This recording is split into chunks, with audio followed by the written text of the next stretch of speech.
toujours été très facile au début parce que les enfants peuvent être très méchants. Et puis le fait que je ne ressemblais pas à mes parents, j'ai eu le droit aussi à certaines choses du style ce ne sont pas tes vrais parents, tes parents sont morts, des trucs comme ça. Et c'est vrai que comme moi, tout petit, je n'intégrais pas encore cette différence. En fait, au collège, encore un petit peu, puis après, ça a disparu. Donc depuis, j'ai pas vraiment eu de problème de racisme ou d'intégration par rapport à mes origines. En fait, ce que je disais, parce que comme j'ai un handicap au niveau du membre supérieur gauche, mon handicap, c'était pas mon bras, ça a toujours été mon visage asiatique.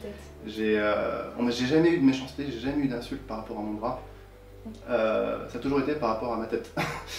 Donc pour moi, mon handicap, c'était vraiment ça, quoi. Et donc petit, c'est un peu difficile. Ouais. J'avais une vingtaine d'années, ça faisait peut-être 2 ans que j'étais en couple avec quelqu'un de mon milieu, on va dire les aristos, les nobles, tout ce que tu veux. Hein. Son meilleur ami avait sa grande sœur qui se mariait, et dans ces familles-là, en fait, lorsque tu es en couple depuis un certain temps avec une personne, tu invites le plus un, comme on dit. Lorsqu'il m'annonce qu'il y aura un mariage, je lui dis bah, très bien, je préparais ma robe. Et j'avais une vingtaine d'années, hein, et il m'a dit non, ils ne veulent pas de ça au mariage. En apparence, ils vont être ouverts d'esprit, et à côté de ça, non, on reste quand même à part, quoi. On est ça. Voilà. Moi, j'ai une maman qui est blonde aux yeux bleus, qui fait 1m80, j'ai un papa moustachu aristocrate, donc effectivement, avec la tête que j'ai, je pense qu'inconsciemment, j'ai toujours su que j'avais été adoptée, forcément. Je me suis jamais dit, je ne leur ressemble pas, c'est pas normal. À petite, moi j'ai toujours rêvé d'avoir des grands yeux bleus comme ma maman, c'est normal, on peut toujours être ce qu'on n'est pas, mais à côté de ça, ça m'a jamais posé de problème d'identité. Donc moi, ça a toujours été quelque chose de très naturel, ça n'a jamais été un sujet tabou. Pour moi, la seule différence, c'est que je ne suis pas sortie du ventre de ma mère. Je le sentais que j'étais différent, bien forcément, bien je le voyais. Mais c'est petit, en fait, je pense que c'est comme si je ne l'acceptais pas vraiment. Donc je savais qu'il y avait quand même quelque chose, et puis les autres me le renvoyaient aussi, mais je mettais pas un mot dessus, en fait, le mot adoption, le côté pas vrai parent biologique, choses comme ça. Quand mes parents, dans la rue, ont rencontré un autre enfant adopté coréen, de notre famille, donc ils ont parlé, ils ont trouvé tout ça, et le soir, je me rappelle en rentrant, ma mère m'en a reparlé, et c'est à ce moment-là, en fait, que j'ai vraiment été... où j'ai mis un mot dessus, où j'ai été adopté. Juste par curiosité, je voudrais juste savoir un petit peu l'histoire de pourquoi du comment, mais c'est juste pour comprendre. Mais sinon, les connaître, leur parler, parler à mes parents biologiques, pour moi, ça n'aurait pas de sens pour le moment. En tout cas, ça va peut-être changer pour le futur, mais voilà, juste peut-être comprendre ce qui s'est passé. Après, j'ai quelques théories là-dessus aussi. Mais j'ai pas ce besoin pour le moment de faire des recherches ou quoi que ce soit. Pour moi, c'est la France qui m'a donné une famille, c'est la France qui nous a permis d'être... Parce qu'en fait, le système français fait que on a la chance d'être bien soigné, quel que soit le niveau de vie, quoi que ce soit. Moi, j'ai eu ma famille, j'ai ma culture, j'ai mon éducation, j'ai mes amis. Je veux dire, la France nous a donné tout ça, et inconsciemment, peut-être, je me suis dit, ce serait cracher dans la soupe que de renier en fait tout ça et de partir entre guillemets pour un pays, j'extrapole, hein, qui nous aurait entre guillemets abandonnés, tu vois. Donc moi non plus, j'ai pas forcément envie pour l'instant de retrouver ma famille biologique.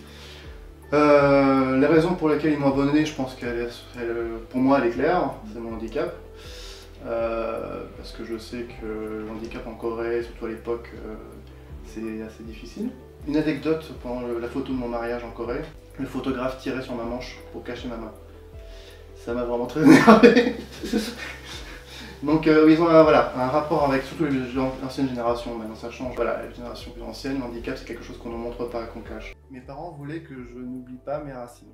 Mais moi je m'en fichais complètement. J'en avais rien à faire de la Corée, je ne me sentais pas connecté avec la Corée. Et pendant ma thèse, j'ai eu un coup de mou, on va dire, ça se passait pas très bien avec mon chef.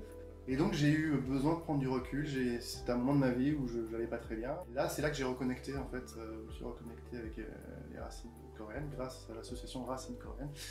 Et on a rencontré quelques Coréens, on s'est dit avec nos adoptés, ça serait bien de prendre des cours et tout, donc essayer de se reconnecter un peu plus avec la Corée.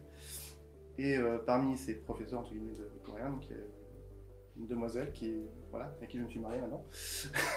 Et donc c'est comme ça que je me suis reconnecté à la Corée, mais d'une façon donc très différente par rapport aux autres adoptés, ou qui souvent se sont reconnectés parce qu'ils voulaient savoir leur origine, savoir un peu, essayer de retrouver leur famille biologique, leurs parents biologiques. Mais moi, c'est pas quelque chose qui me manquait, et c'est quelque chose que je n'ai toujours pas fait. La seule chose, c'est que j'aimerais voir leur tête. C'est le petit truc qui me manquait quand j'étais petit, c'est comme je disais, je voulais avoir les cheveux bleus, je voulais avoir les grands yeux. Et moi, je suis content avec mes enfants de se dire, ah tiens, il a le front de papa, et là, il a le menton de maman, et c'est quelque chose qui me... Voilà. Je suis retournée en Corée il y a 3 ans avec mon ancien compagnon. Et lorsque je suis allée en Corée, on va dire, j'ai eu un déclic, mais plus ou moins dans le sens inverse. C'est-à-dire que j'ai trouvé ce pays magnifique, très intéressant culturellement, même au niveau de l'architecture, c'est très moderne, beaucoup de choses.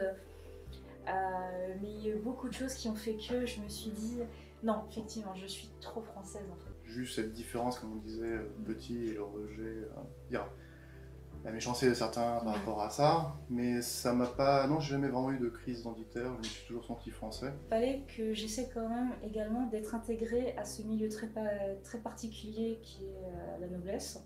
Curieusement, ma crise identitaire, ce n'est pas spécialement par rapport à mes origines, même si ça en a joué, mais c'est par rapport à ce milieu-là. Très rapidement, je me suis rendu compte que j'avais les codes, j'avais l'éducation, que dans un sens, c'est là où il y a beaucoup d'hypocrisie, j'en ferai jamais vraiment partie à 100%. La seule crise peut-être qu'il y aurait eu, c'est lors de mes 20 ans où, avec le ça, je me suis dit pourquoi je suis pas comme ma mère. Je suis pas quelqu'un qui pleure énormément, mais c'est la seule fois où j'ai appelé ma mère après ce qui s'est passé. Et d'un seul coup, alors que je ne sentais pas spécialement triste, j'ai fondu en larmes et je lui ai dit je te demande pardon, je voudrais être comme toi, mais je ne serai jamais comme toi.